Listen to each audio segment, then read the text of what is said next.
Oh, yes. This is Mr. Beans. This is my dog. He is a rescue, and today I want to talk to you about animal adoption and rescue. As you leave today, everyone's going to get one of these, and we just thank you for being here at our church, and we're going to look at what the Bible has to say about animal rescue. No, but this is my dog. He is a rescue. His name is Mr. Beans, and I got him, actually, I don't want you to think too highly of me. I didn't go rescue him. I actually got him as a Christmas present 6 years ago from my mom and my stepdad. So one Christmas morning, I drive down to Phoenix to see them where they used to live, and I turn my back, and I'm kind of doing something in the kitchen. I turn around, and they're holding this little guy. Look at this mug, you know? So I melted. It was so fun. I'd never had a dog when I was a kid growing up, and so this was literally my favorite Christmas present. And my mom probably got me a dog because she's like, he's in his 20s, he's not married yet, we're kind of worried, so they got me a dog, you know. So this is what your parents do. So I just love him. And I got to tell you, I love being a dog owner. I love having a dog. I have no idea what we rescued him from, but he's just the sweetest dog. And I absolutely love it. Raise your hand if you have a dog. Any people have dogs in this room? Look around. Look how many people have a dog. That is incredible. And I'm sure you're like me. There are those moments where you're like, why do I have a dog? But most of the time, you love your dog, right? And our dogs love us, don't they? I mean, let's be fair. They would love a sack of potatoes with your t-shirt on it, too. They just love us, you know? Have you ever thought, I know that I asked myself this question the other day, and I asked it before I did the research. I imagined in my head, what's the answer to this question? Have you ever imagined or thought what you're going to spend in your dog's lifetime on your dog? Have you ever done the math and asked, okay, I wonder how much, if my dog lives a full life, 10 years or more, how much money it's going to cost me to keep my dog, to have my dog? I'd love to actually play this game with you right now. Would you turn to someone next to you, front of you, behind you, to your right or left, whatever, and just play a little guessing game? How much money on average do you think it costs for one dog that you and I can own, and in their full lifetime, how much you'll spend on them? I'm going to give you a few minutes to do that. Yeah, and as you do, I'm going to call our amazing dog handler, animal expert, Jennifer Tarbutton. She is an incredible, take this beast to his cage. Yes, thank you. Wild beast. Yes, how much money do you think? Yes. Yeah, I would love to hear your guesses. Now, here's the deal. I've never been really good with money. I'll just preface it with this. But I guessed, and I kind of did some rough math in my brain, that I thought to myself, well, with how much I buy dog food, and I forgot about a lot of things, but I ended up guessing that I imagine if he lives a full life, I'm going to be spending around $3,000 on him in his lifetime. Yeah, that's my guess. Now, I'm not crazy. The average person in America or Europe, their expectation is that they'll spend anywhere from $1,200 to $6,000 in their dog's lifetime. Some of you may have guessed a number in there. Some of you are thinking, I guessed higher than that, I'm smarter than you. But in reality, in Europe and America, we end up spending $27,000 to one dog. One dog. How many of you raise your hand if you don't own a dog? You can take us to lunch today. Thank you. That would be nice. Yeah. Those are the people that ask for free lunch. They don't have to spend $42,000. Yeah, isn't that interesting? Have you ever been wrong about money like this before? I am all the time. I do this all the time. I love trying to guess what going out to dinner is going to cost. My wife and I are friends or whatever, and I love being the guy at the table. I'm trying to predict what it's going to be, and I'm always off by like $80. It's my favorite. Like, I'm always off. I'm the kind of person that in my head, I'm assuming that I've paid off like 75% of my car bill. Like, I've paid off most of it. And then you go online and check it. I've barely put 1/8 of a dent in what I owe for my car. Right? How many of you have ever felt this way? You've just been so off about money. Like, this is just a dog, right? How many other areas of my life and your life? And I have to be real with you. I am not good with money. And there's no one in this world who loves this truth more than my wife. I'm the worst with money, and I have to admit, like, she didn't know this when she married me, but I'm the kind of person, I do this every Black Friday, and one of these years it's gonna work. I'm banking on it. But I'm the kind of person on Black Friday, we're walking down a store like Walmart or Target, and inevitably there's one of those giant TVs that they don't even hang it up. They're like, just put it on the floor, we don't have room. And it's, it's 70 inches, Ultra LE UHD, it's 4,000, smart TV, all the things. And it has a big sticker, and it says, was 3,000, now is 2,200. And I'll look at my wife and I'll say every time, honey, we're losing money if we don't buy this. That's my line. One year it's gonna work. Now listen, you may laugh at me, but I know there's a lot of you in this room, you get me right now. You're thinking, and this is how I think. I go, well, in a year, our TV's gonna die or something horrible is gonna happen, the baby's gonna knock it over, and we're gonna wish we had a big TV, and we're gonna be mad because we're gonna spend full price in 6 months on a TV, right? Anyone with me on this, right? Yeah, okay, thanks for being honest. The rest of you are like, you're a doofus. But that's me. That's who my wife married. And I'll be honest, like, I'm bad with this stuff. I'm the kind of person that I loved and always loved paying the minimum on my credit card bill.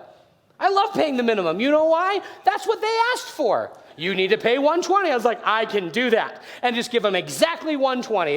That's what they asked for. No more, no less. Why would I spend less? I don't want to make them mad. And why would I give them more? I could spend that on tacos. You know what I mean? And I don't understand. But then someone told me in my mid-20s that there's this word called interest. And I said, what's interest? Isn't that the word you use when you go, ooh, that's interesting? Like, isn't that what interest? They're like, no. Interest is why you'll never get out of your credit card bills. Because I'm paying the minimum. Now, some of you are hearing this, you go, that's obvious. Some of you in this room are wondering yourselves, what's interest? I actually think my personality, my brain is not as uncommon as one might think. And you may assume you know a lot about money, but I'm going to be honest, I've had a bad attitude and a bad perspective on money for so many years. And what I know, if I was really honest with you, most of the fights at home, the fears of my life, the stresses and the worries I've had have come from money problems. There's nothing that drains our battery more than when we are dealing with money troubles. Nothing. There's nothing that really has that ability to ruin your mood, to take you to a bad spot, to bring up that sore spot at home and that trouble in your life, to think, I just wish I had more money. Why do we feel trapped by bills? I mean, let's be honest. If money wasn't an issue for you right now in your life, what would you be free to think about? What would you be free to imagine about? Actually, haven't you ever been at a dinner with a weird person like me, and they ask you something like, hey, if right now you won the lottery and money wasn't an issue, what would you do? Don't you find it interesting that psychologically as a culture, we have to say to each other, before I hear your greatest dreams and imaginations, let's pretend money isn't a problem. What does that say about us? That we have to clarify that. Why are we letting that happen? Imagine if every week it wasn't a struggle to pay your bills. Imagine if every week and every night there wasn't a fight about your spending and about the debt you have. Would you be freer to work on the things you really want to do? And would you be more able to love people around you the way you want to love them? Why do we so easily let money and money problems keep us from being who we want to be? If this is true, that it's the most draining thing, it's equally true that one of the best ways that we feel most energized, like nothing energizes us more, quite like when we feel free of money troubles. I mean, nothing energizes us more. We always end up feeling so great. When we're not thinking about money, you say you get a random check in the mail, or a relative says, I just love you, I'm thinking about you, writes you a check, or, so you get money back from your taxes. You're like, you're just so excited, and you go nuts. You go spend all the money, right? Some of you are like, no, we save it. We pay off bills, right? All of you smart, intelligent people, nothing like me. See, nothing energizes us quite like when we feel free of money problems. The question for us is it possible? Do I believe it could be true that I could be free of money troubles? Most of you are going to say, nope, I don't make enough money. Jobs are hard to find. I've always struggled with money. I have all this debt. I went to school. We have all of these, but let's pause. Would you just take a minute and stop letting your automatic responses take over? And would you be honest? What if it's possible you could live the rest of your life free of money troubles? Is that possible? What if this was the year you could say, I'm going to stop letting money be the thing that makes my life look like that picture? That every day of my life, I could be giving more. I could be more loving, more engaged, doing the things I could be a better person. I could follow Jesus better. But my problem is my battery is so drained because I'm so stressed. I'm so worried. I'm so fearful all the time about money. What if this was the year you said, I'm going to let it stop draining my battery? You know, Jesus, and by the way, pastors love to say this. This is your favorite line from a pastor. They love to say, you know, Jesus taught more about money than any other topic, right? And we all go, ooh, it's like, that's not interesting at all. As a matter of fact, what I find so interesting is that pastors love to say that, but it's so weird. If you think about it, it's not that surprising because money hasn't changed for centuries. Sure, like the amounts have and what it looks like, but money and its presence in the life of a human hasn't changed for centuries. And not only that, but money is the best indicator of our character, of who we are and who we're going to be. So if you think about it, it's not that Jesus loves talking about money. He's not some weirdo at a seminar like, money, like, no. He cares about who you're becoming. That's why he talks about it more than anything else. He knows the human condition.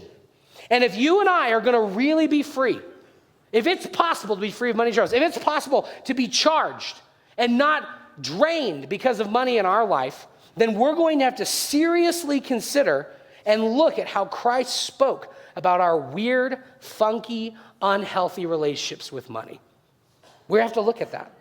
Jesus, one day when he was teaching, said this, whoever can be trusted with very little can also be trusted with much. And whoever is dishonest with very little will also be dishonest with much. So if you have not been trustworthy in handling worldly wealth, who will trust you with, say this word with me, true riches? And if you have not been trustworthy with someone else's property, who will give you property of your own? He goes on to say this, no one can serve two masters. Either you'll hate the one and love the other, or you'll be devoted to the one and despise the other. Now listen, you and I know that's true, even if it's, oh, Jesus said it, it's true. I get that. But you know that's true since you were a little kid. If you had a parent that was more lenient on the rules and a parent who's more strict about the rules, which one are you going to go ask for a cookie? Not the strict one, right? We know how to pit our parents against us so we get what we want. How many of you work at a place of business, your job, your career, whatever it is, and you don't have one boss, you have like 12 bosses, right? You know what I'm talking about. And you know there's some bosses you go to for certain things and others you don't even talk to because they're grumpy or mean or bored or whatever. You don't deal with them. You go to the one that you know you'll get a yes from. We understand this from a young age. Jesus says you cannot serve both God and money. The Pharisees, who loved money, heard all this and were sneering at Jesus. When's the last time you had a good sneer? You know? I don't even think I know how to sneer. It's like Joe Pesci in Home Alone. Like, he's saying something. I don't know. I think that's sneering. Anyways. Pharisees who love money heard all this. They were sneering at Jesus, and Jesus said to them, you're the ones who justify yourselves in the eyes of others, but God knows your hearts. What people value highly is detestable in God's sight. Jesus is inviting you and I to do something very controversial, very shocking, and very challenging. He is asking you to consider your values are remarkably different than God's values, especially when it comes to money. He's trying to suggest to you, could you be open to the idea that how you see money is wrong and that how God sees it is good? That there is a perspective here that the way we value things is so off from the way God. Jesus is inviting us to see the way God sees money. And I think this is a good moment for us to think about this. Are you and I chasing the wrong things? I'm going to say, I think some of us in this room today, we're chasing security blindly. We think that if we just get enough money ahead in our future, in the savings account, 401k, Social Security, whatever it is, you and I have this imaginary definition of security that you've never really defined. but it's a feeling you're chasing. And the idea is if I can just be secure for me, my family, my children, then everything will be fine. I'll finally relax. But you know what I've noticed? Everyone in my life who is retired, and I've known them, they don't talk less about money at retirement. They talk about it more than they ever did before. That interestingly enough, people who retire become obsessed with money and talking about it all the time. I find it interesting that there's some of us, we have let anxiety and worry take over our life. Our battery is drained simply because we are chasing something we actually will never get. What is security exactly? How much money does it need to say in that account so that you can finally go, I'm good? You've never really defined that because it's this inescapable, undefinable thing. Some of us, our life is filled with worry and anxiety. You know what the worst thing could happen to us is that you and I end up getting that amount in our account, but no one wants to be with us in our old age because we're such a burden to be around. That we're worrisome and angry and bitter, and we're just overall anxious and creating an atmosphere in our children's lives and our families' lives that is so anxious and troubled that it's like, what does it matter that you have money? Now, some of us, we're not dealing with that. Our problem is different. We're obsessed with the desire to be somebody. We were taught at a young age that when you're young, the way that you're going to be awesome in the future is when you have lots of money. And by the way, it takes a lot of money to look a certain way, doesn't it? Those surgeries I need for my face aren't free. And then the pills and the makeup and the clothes and the car I need to drive to appear important. And the places I need to be seen at, like those kinds of restaurants, those kinds of sporting events, those kinds of hotels, I need to be seen at those. I need to go to those. And all of a sudden, you and I are chasing the desire just to be noticed. And we measure our life's success in cash. We don't like to admit that. We would never say that out loud, but we care about our net worth. I mean, how many times maybe somebody like, have you ever heard that Bill Gates' net worth is, gives a number? You're like, who cares? Do you know Bill? He's not going to give me $50, so why do I care? It doesn't really matter, does it? What someone else's net worth is to you? But some of us have believed this lie that net worth and that value and that ability to have more money, that is really success. But I, as a pastor, I've had the privilege of being with people at their deathbed.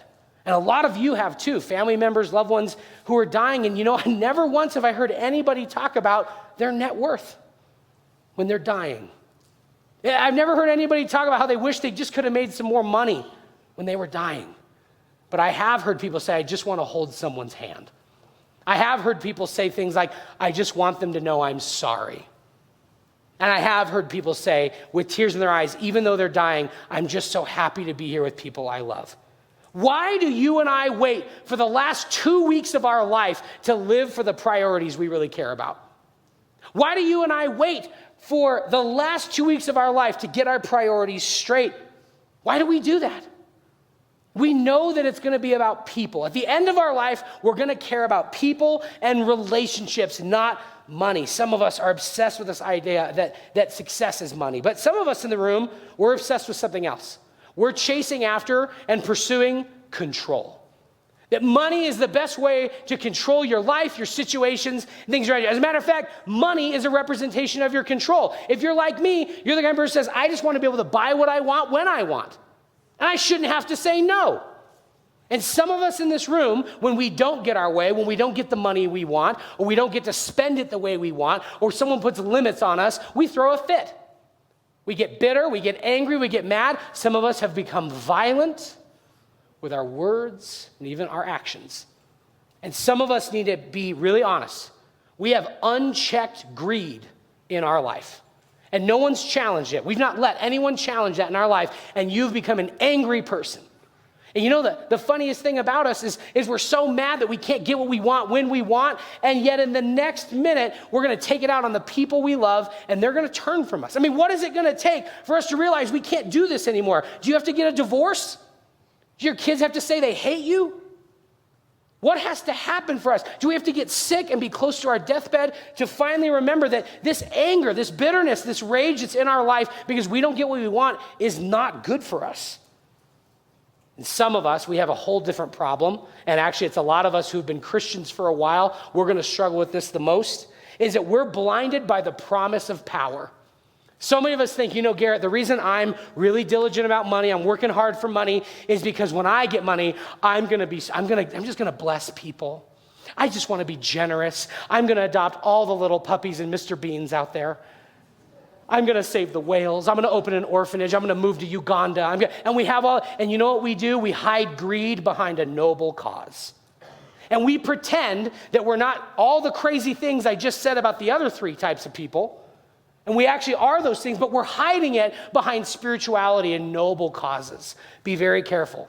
Religious people are very guilty of this. Weird, fancy televangelists with awkwardly colored suits on their television channel are guilty of this.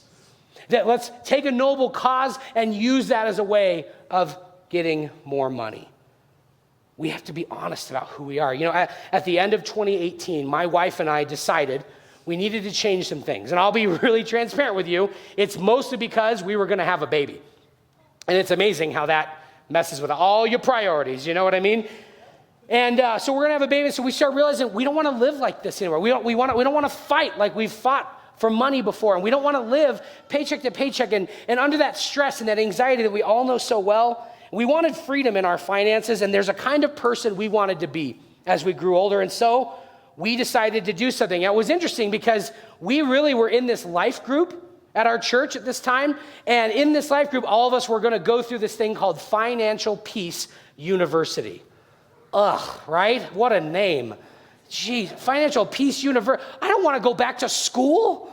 I was like, horribly named program. Like, we're going to have a good time tonight talking about finances. Like, yippee, bring tostadas. Like, no. I don't want to talk about money. Like, you have to understand me, you guys. I have the worst attitude about this. And this program that we were going to go through as a life group, I was like, oh, honey, this is... And we talked about it, and we said, you know what we're going to do?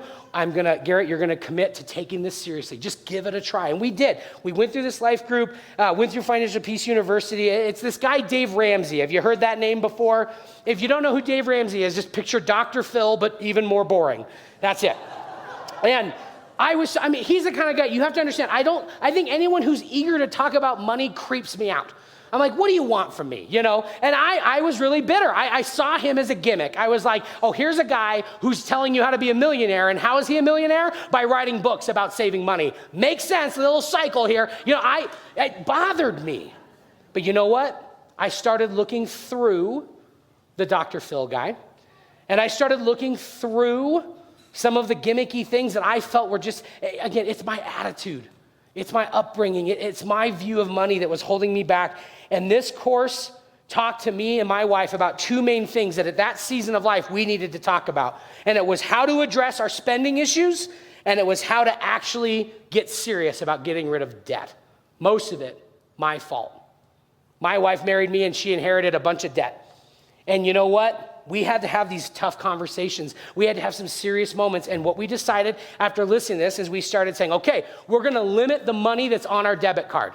So we started putting limits on that. And when it got down low, we didn't just refill it. We said, that's all we have right now for this pay cycle. And then what we started doing is we cut up all of our credit cards. We said, we're not going to spend money on a credit card anymore. My wife, even though we had a kid, oh, thanks so much, started, thank her, not me. I'd have been buying that TV, boy.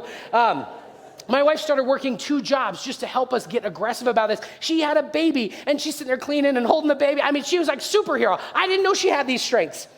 At no point in this entire process did I enjoy any of this. I just need you to know that. I am not here to sell you a program. I am here to tell you I am the person it was made for, because I hated it.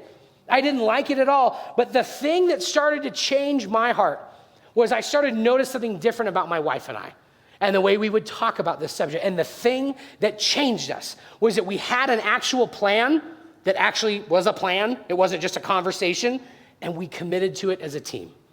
And that's a lot of us, our problem in finances is you're trying to do it alone, but you're married.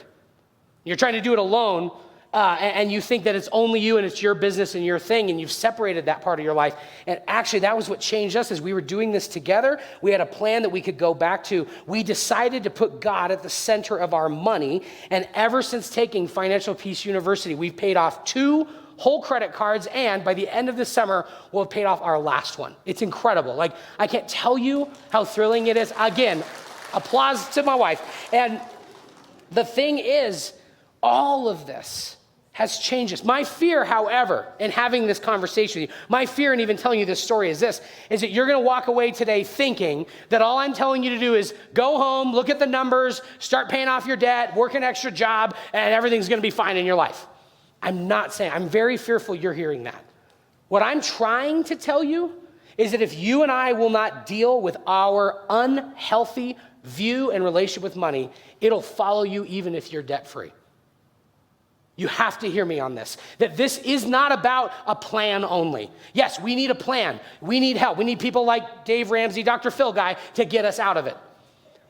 But if you don't deal with what Jesus teaches about money in our life, we don't deal with our healthy perspective about it, it will follow you no matter how good the numbers look. It drives me crazy, this topic. I hate talking about it. But do you know what's funny? Is that what helped me lean in, what helped me understand that we needed to do this was my wife and I had a vision of who we wanted to be as we grew older. And we stuck to it. It's the same perspective that the earliest Christians had. Once you get a hold of this idea, I can't shake it. 2,000 years ago, earliest Christians started saying things like this. Paul says, command those who are rich in this present world. Now, by the way, if you're reading this, you're like, well, Garrett, it doesn't apply to me. I'm not rich. Raise your hand again if you own a dog. According to the most of the world, if we could afford one dog, we are wealthy. We are wealthy. Command those who are rich in this present world not to be arrogant, nor to put their, say this word with me, hope in wealth. Don't put your hope in wealth. You guys, this is the Christian Jesus perspective about money. Do not put your hope in wealth. This is what Jesus is trying to say about our hearts and our lives, which is so uncertain. This is why you don't put your hope in wealth. It's uncertain. But instead, put your hope in God, who richly provides us with everything for our, say this word with me, enjoyment? Question mark. In this old book we call the Bible, this big book you and I look at as a big list of rules and do's and don'ts and a party pooper of a book and a God who's angry at everybody. It says in that book that this God provides us things, your money, your life, your things you have, for your enjoyment. What an interesting God Paul points us to. He says, command them to do good, to be rich, not in net worth, but to be rich in good deeds, and to be generous and willing to share. In this way, they will lay up treasure for themselves as a firm foundation for the age to come, so that they may take hold of the life that is truly life. In other words, don't measure your money, measure relationships. The best use of money is measured in how it frees us to love people. That is why we should care about our debt. That is why we should care about our finances and all the weird control issues we have with money and all the weird security we're chasing that we'll never get, all the weird ways that we just want and no one can tell us no, and all the ways that we're hiding our greed behind noble causes. We should care because in the end, if we can use our money well, it'll help us and free us to love people better. Today, my hope is that you would trade whatever your current view of money is for this. That you would trade all of it just to look at it from this, because when you're dead and you're dying, this is going to be what mattered. This is what God measures when it comes to money. This is how God sees money for eternity. It matters who you and I are becoming. Today, I want to offer you some ideas of how you could recharge your battery on this topic, of what it would mean to be recharged and not be held back because of money. So here's some steps I come up with. I hope that you'll take one of them and it'll mean something to you. Number one, would you just own up to your unhealthy finances? The first step for most of us is going to be admitting you're part of the problem. If you're like me, you're like 75% part of the problem. That you need to admit it. You need to actually go home and have a really tough conversation. And you just stop pretending like it doesn't matter. You just stop pretending like money isn't what's ruining your life right now and how you talk about it and the stress levels and the worries and the fears. You have to go home and have that tough conversation. You may be here saying, but my spouse is the one with the bad spending habit. You're going to have a really tough conversation. But you've got to help them understand it's who we want to be later. It's how free we want to be to love people. Some of us, we just need to own up to our unhealthy finances. The second thing is I hope some of you would just say, I need to get free of debt. I need to find freedom from debt. It is the thing that's in the way. And if I'm honest, it's all the excess money I have to do to pay off that debt that is ruining my life. And so I want to invite you to sign up for Financial Peace University. It's the same thing my wife and I, my life group went through. And I'm going to tell you, as much as I had a bad attitude about it and that whole thing, it has changed our life for the good. We have childcare available. All you do is register online. You can register today at the back at Info Central in the lobby. We would love for you to be there. March 31st is when it starts. You've got some time to plan things, to organize things, to make a commitment to be here on Tuesday nights right here at our church. I cannot challenge you enough. You know that that's what you've got to tackle is your debt, and this is the plan, the steps to help you do that. Now, some of us are at a different stage. In fact, I really think this next step is the one for my wife and I, is that we need to start finding support for our future. We just had a baby, and I have no idea what's going to happen to me after I die. Like, I haven't done any of that work, even thought about it. And so, you know what our church has been doing for over a decade has been offering this thing called financial planning ministry. And what allows us to do is look at things like our estate documents, naming our children's guardians, where our possessions are going to go, all that fun stuff we love talking about, right? But do you know what? We have to take it seriously. We have to think ahead on these things. We have to do something that'll bless someone else. And you know what? Our church does this for free. It's a seminar. Last I heard, it's going to happen on April 2nd. And so I want to encourage you to sign up for this. All you have to do is sign up. If you're interested in any single way at all, you know this has got to get done, just email autumn@ccf.church. You can sign up for here in the back. We will let you know about that information as it gets closer to April. But would you consider financial planning for your future? Lastly, today, would some of you consider making a commitment about who you want to be for eternity? Some of us just need to have a moment where we rethink in our heart, who do we want to be for eternity? And we need to start thinking about, if I want to be a person who's free to love people, I need to start doing that today. If you and I wait to when our finances make sense, if you and I wait to be rich, to be generous, we never will. You have to start today. Even if it's painful today, you don't have to start. So I want to give you this opportunity. What if you just started giving? What if you said, I'm going to give $5 a week to something that I know God wants me to give to? I would invite you to give to our church. A lot of people who call this church home don't give anything to this church. And it's not just about giving to the church, our church, this building. It's about giving to all the local partners we have. 31 partners that we have. All of the global partners that we have. You guys, this is an opportunity. Now, it doesn't have to be our church. Maybe it's a church you call home somewhere else. Or maybe it's this cause that you know God is telling you, I'm supposed to be a part of that. I'm not saying you have to give to our church. I'm saying if you want to start being generous, you have to start today. If you want to start supporting people and caring about people and loving people generously and being that kind of person, you've got to start today. Proverbs chapter 3, 5 and 6 says this: trust in the Lord with all of your heart and do not lean on your understanding of things. And in all your ways acknowledge God, and he will direct your paths. What this passage tells us is that if you will set aside your understanding of how it should work and say, God, I place you at the center of this, I'm trusting you instead of how I would normally do this, he says he's going to smooth and direct your path. I just hope you'll make a decision about who do you want to be for eternity. You and I need to keep charged in this area of our life. And I hope that if nothing else, you will see the value of realizing that money is not about getting the numbers right. Money is about being free to love people and help one another follow Jesus. Would you stand with me as we pray? And I hope that as we pray, it's clear to you the decisions maybe you and your family need to make. Heavenly Father, I just ask on behalf of all of us, thanking you so much that your word and Jesus, you speak so clearly to us about the things that matter. And I just ask that you would help everyone. If there's anyone like me in this room that just hates this subject, that has a bad attitude about it, that has inherited maybe from their family some unhealthy perspectives about money, would you give us what we need? May your Spirit give us the confidence, the clarity, and help us take the next step we need. God, I pray for people who need to get rid of debt, that they would make that their new number one, and that this year we would experience recharge in this area of our life, and we'd be freer to love people and do the things we know you want us to do. As we sing this song, God, I pray for all of us in this room, it will be our response to you today in this situation. We pray this in the name of Jesus, and everybody said,